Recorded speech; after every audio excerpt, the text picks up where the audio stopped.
अस्सलाम वालेकुम पाकिस्तान, कैसे हैं आप सब। तो वैसे भी मैं सुबह फारिग बैठी थी तो मैंने सोचा कि मैं ब्राज़ील और अमेरिका का नक्शा बना दूँ, यानी कि ऑमलेट। तो ये मैंने ख़ुद बनाया है, सिर्फ अनियंस और ये मिर्ची मम्मा ने कट की है, बाकी एग और सब कुछ को मैंने मैश किया है और बनाया भी मैंने है।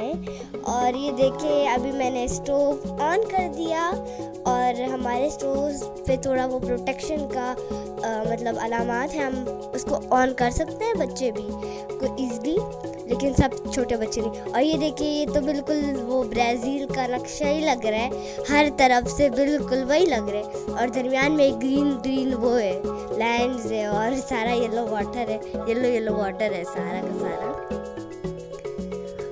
और ये देखिए, ये अमेरिका में इतना खूबसूरत गार्डन में ये लाइब्रेरी लगी हुई होती है, and you can take any book from it and you have to return it back, but it is free books. You can, if you like some books, so you can read over there.